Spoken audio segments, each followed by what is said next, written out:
In his 32nd year, Duke Mu of Qin saw Duke Wen of Jin's death as a chance to expand eastward and planned a surprise attack on Zheng.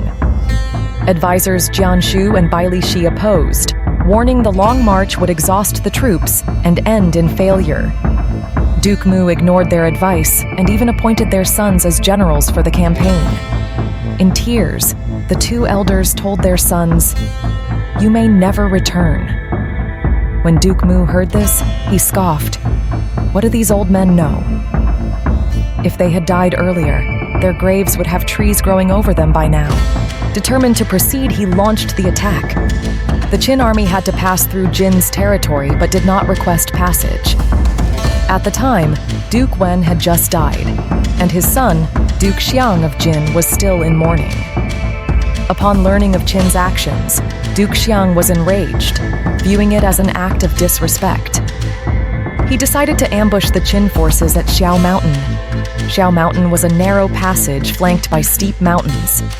As the Qin army advanced through the valley, the sound of war drums suddenly erupted. From both sides of the cliffs, countless Jin soldiers charged down, launching a devastating ambush. Caught off guard, the Qin forces fell into disarray and suffered a crushing defeat. Qin generals Meng Ming, Si Qi, and Bai Yi were captured, but Duke Xiang's mother, daughter of Duke Mu, urged mercy to avoid deeper conflict. He reluctantly agreed and released them. Jin's minister, Qin-Jin, was furious upon hearing this, calling Duke Xiang foolish. Realizing his mistake, Duke Xiang immediately sent men to recapture the Qin generals. But by then, Meng Ming and his men had already boarded a boat to return home.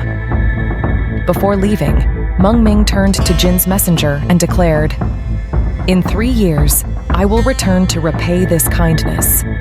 In other words, he vowed to wage war against Jin once more. Upon their return, Duke Mu did not punish Meng Ming and his men for their failure. Instead, he gave them another chance. 3 years later, Meng Ming led the Qin army against Jin once again. However, Jin forces disrupted Qin's formation before launching a full assault. Once again, Qin suffered a devastating defeat. Despite the repeated failures, Duke Mu did not blame Meng Ming. Moved by his ruler's trust, Meng Ming resolved to train even harder, vowing to one day defeat Jin.